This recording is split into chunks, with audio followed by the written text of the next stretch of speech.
So, like, that's what happens, bro. But, like, niggas in the community to this day are still, like, pissed off visually when they see a picture of that motherfucking dog that killed the chick with the scissors. Yes. Oh my god, like niggas are and I was like, yo, she really nicest chick ever, bro.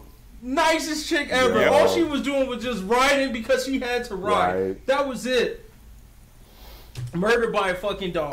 I'm still pissed. I'm still pissed. Yeah, that's sad, bro.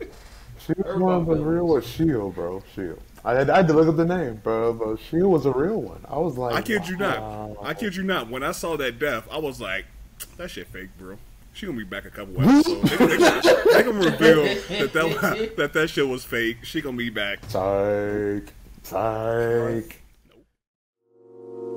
We must pay homage to him.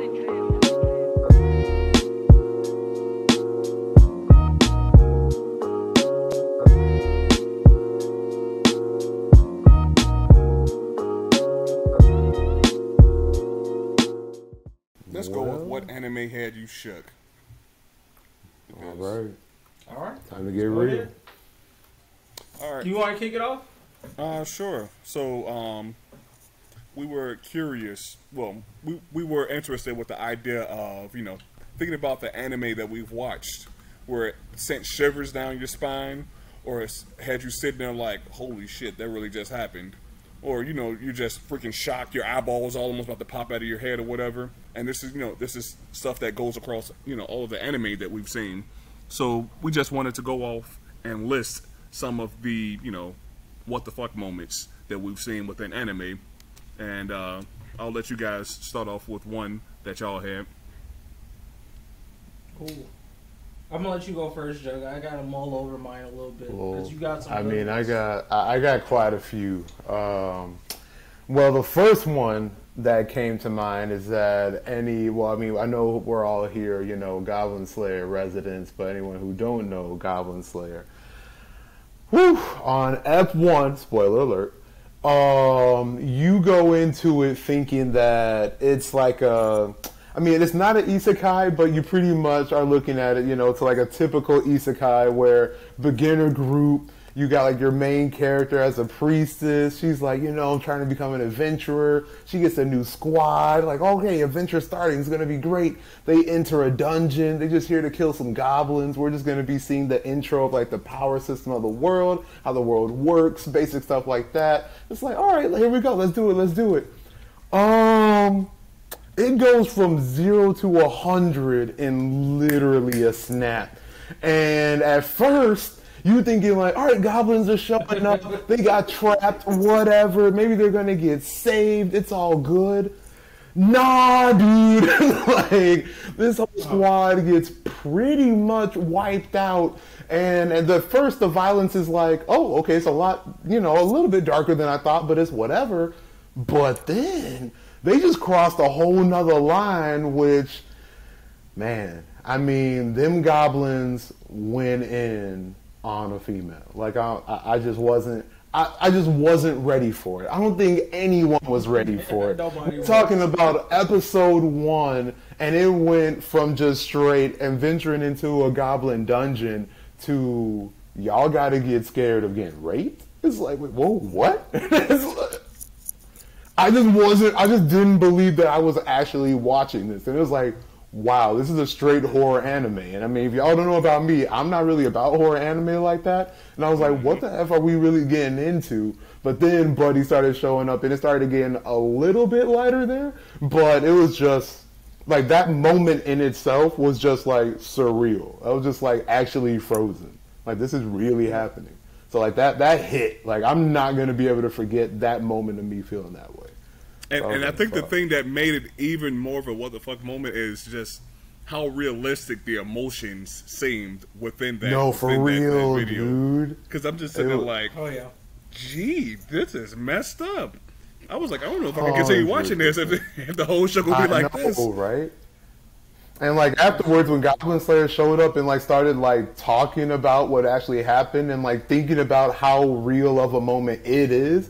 If you were an adventurer visiting goblins, it's like, fuck, this is real. You know what I mean? Like, it's not that whole, oh, you go and do something that you're not prepared for and you get lucky/saved. It's like, nah, bro, if you really up in this world, this is how you would die, like, more or less. And it's just like, and it just hit you even more. It's just like, you didn't go into this anime, at least in my opinion, thinking that you were about to see a straight, real life, what would happen if you actually went into a dungeon of goblins and you weren't ready. Exactly. It's like being dropped into an isekai world. And you're like, oh snap! I'm about to power up or whatever. I'm about to level up, get to level 100, kill a main boss or whatever. You get your little wooden sword, just like they do in every little RPG. Your little fake shield.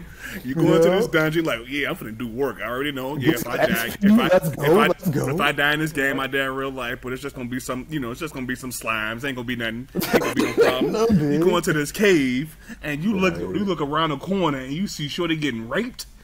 You like, it just got real. Boom. Wow. And as soon as you saw it, you already trapped because like they set it up. The goblins had you. Like as soon as you walked in, you already GG'd. Yep. It was just like, damn, bro. But nah, that was real. Mm-hmm. Yeah, I will toss my two out there, and they're coming from Toriko.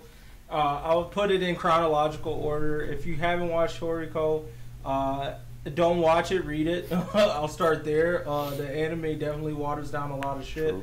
But one thing they didn't water down, well, they watered it down, but it still had a big effect, was when Toriko entered the gourmet world for the first time.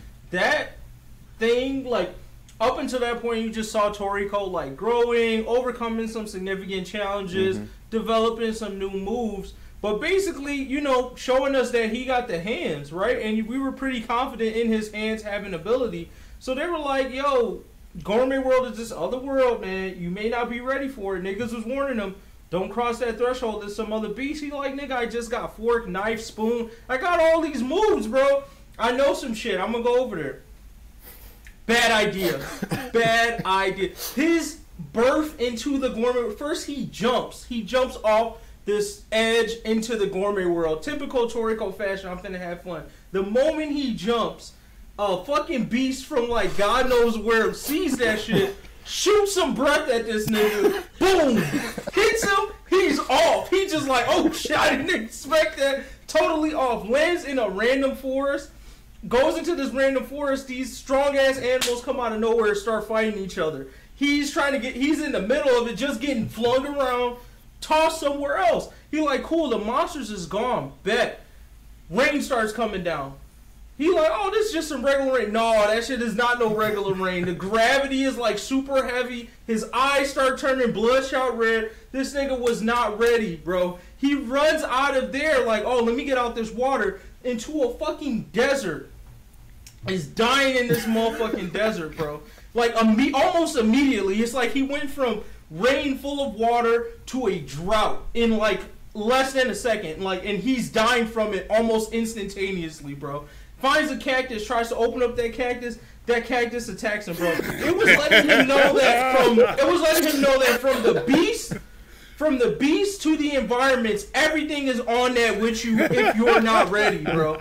Then these little frog things out of nowhere come and start attacking them, and you think these are just some weak frog monsters? Yeah, no, they are giving Toriko the battle of his life, bro.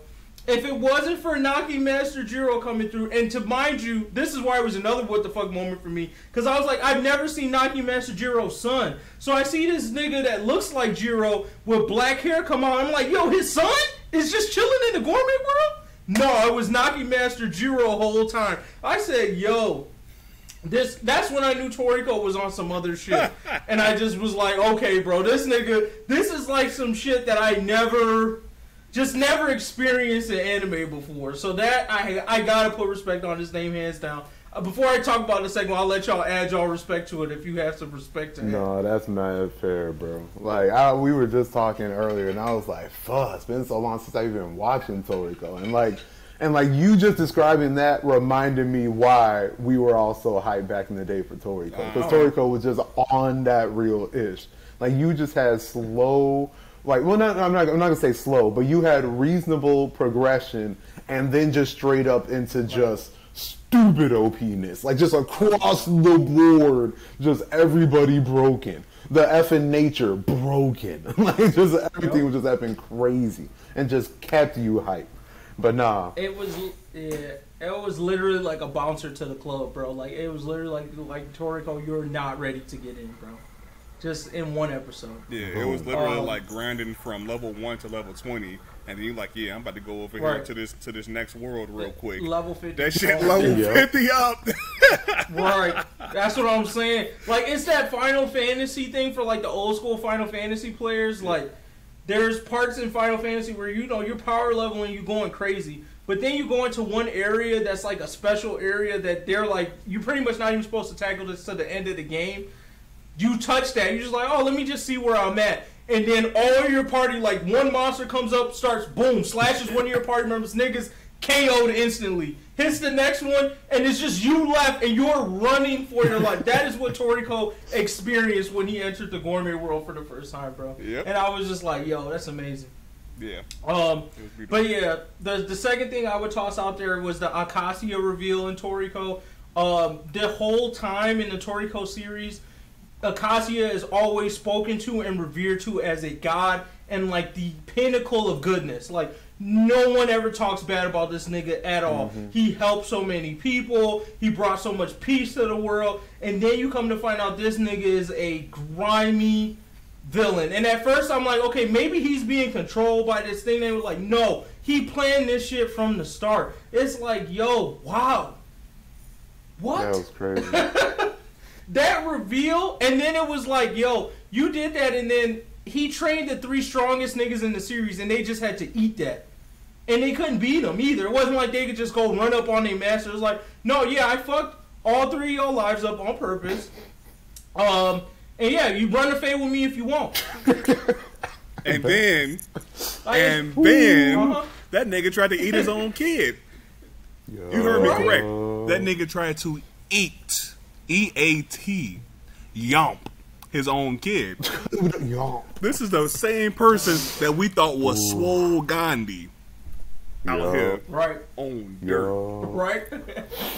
He might, apparently, about what they say about Gandhi, he might have been more Gandhi than we thought. But anyway, this nigga was freaking summoning hands the size of Earth to fucking smack people. Like, Akashi was just powerful on a different level. Not only was the reveal that this nigga was still alive, but the reveal that he was also evil was just, like, absolutely crazy. Like, to me, Toriko was the only series that I allowed, like, well, I wouldn't say allowed, but, like, I didn't have as much gripe with them bringing back an old legend like I did when other series did it. Like, when Naruto did it with Madara, it kind of bothered me. I was just like, can we create a new GOAT? Like, why do we have to bring back this old GOAT, like, to fight this shit? I was bothered by it. But the way Toriko did it was just beautifully done, bro. Everyone else that's done is a cheap imitation of that storytelling. That storytelling was perfect. That's all I'll say. But still, it was a huge what the fuck moment. Yeah. Let's still not forget that. Oh, yeah. I'm still shook by it to this day. To this day. All right, so I'm going ahead and get off one of mine off this list. So I'm going to just say, because this one is just too large to go over. I can't pick out any specific scene, but I'm going to just say the whole anime series of Akame got killed.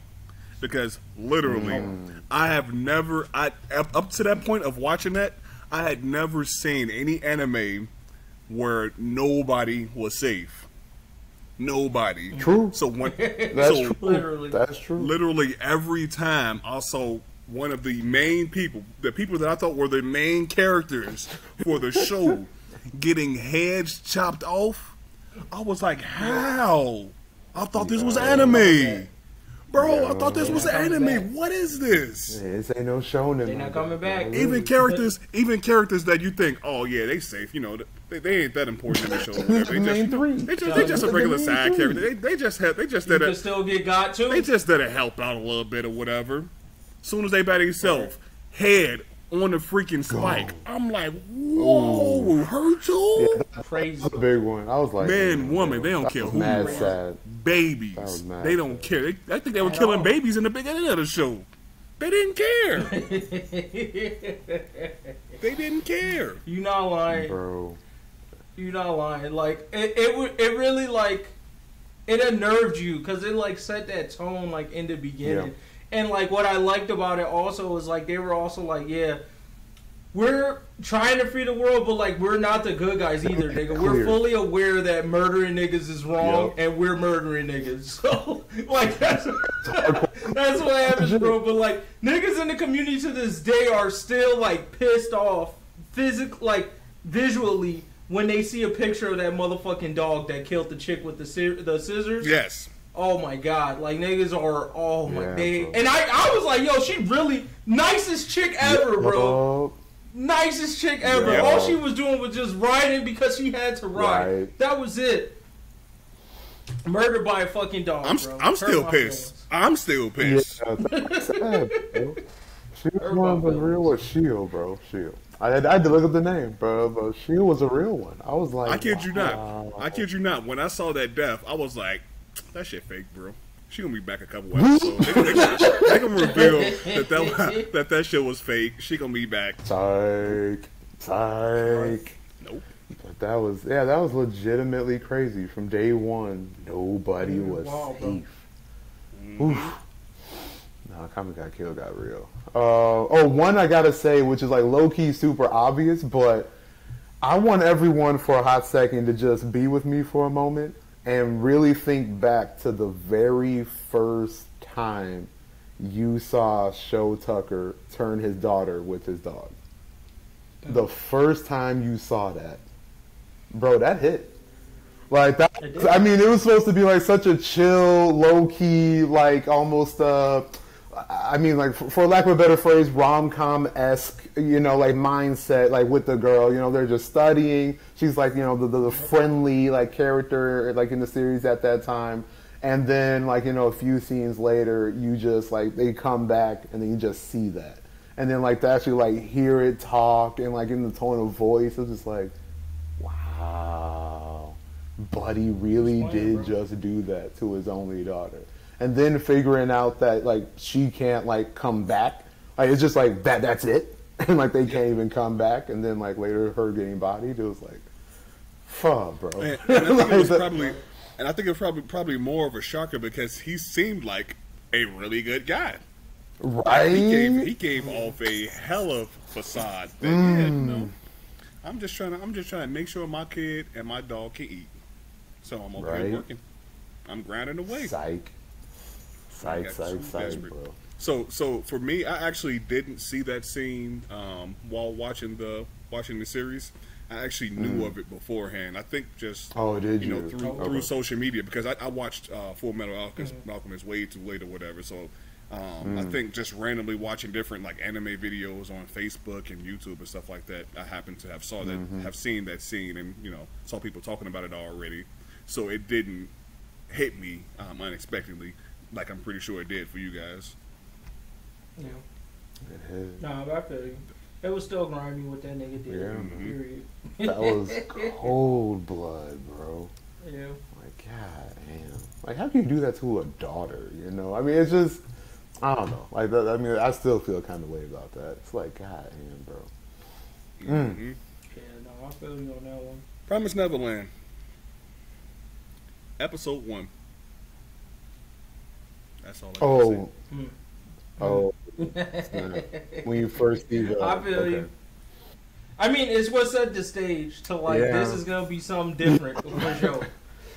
This is not your typical anime. That was what I got from that first episode. It started off... Oh, speaking of that... hold on, let me just say this real quick. It was like watching Barney for like, 5 episodes, right? Right. And then episode 6 hits. And then Barney does some of the craziest shit that you've ever seen to one of the kids on the show. That's what it felt like. Starts fucking jawing children and shit. Like, what? What's up, Barney? And he just bites.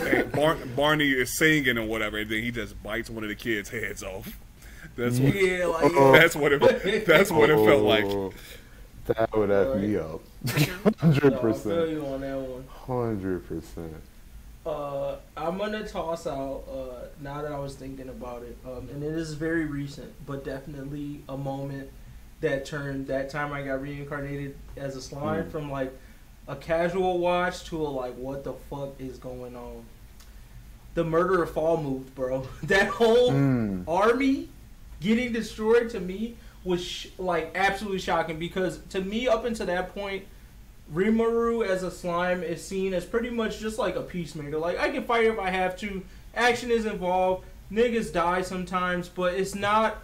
I try my best to avoid that if possible, right? I want people to be my friends. Right. Usually everyone gets flipped to kind of join the team in some way. Exactly. Not Fall move, bro. They fucked up. First of all, the first like wow moment was seeing that they murdered a bunch of people.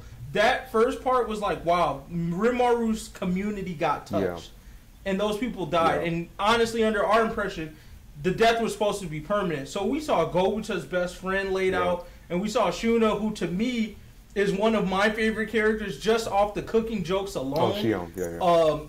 Dead, bro. And I was just like, huh? So we got to see that rage, and then to see what his response was to that rage, and then to see that dumb niggas was not coming back. Like, there was no, like, flip. Because sometimes it's a strategy. You think this shit's going one way, and he's like, no, I'm still a good guy at the end. No, those niggas are permanently done.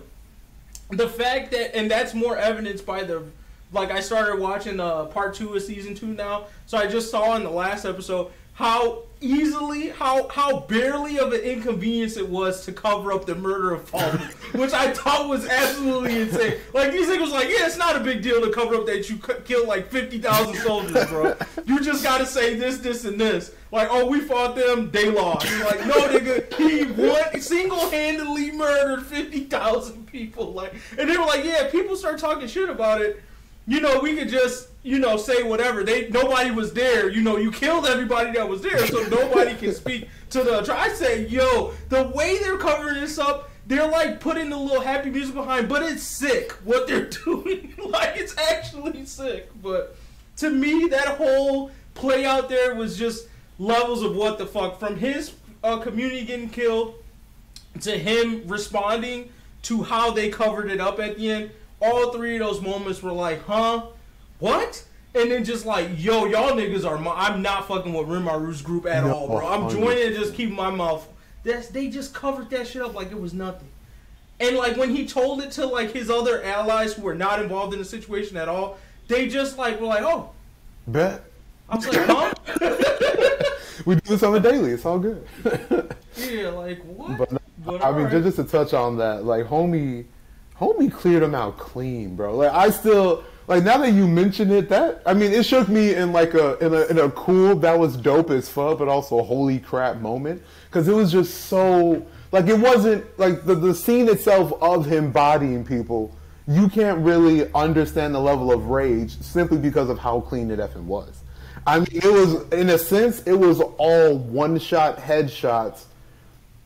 Thousands in like a minute. It was like holy crap, bro.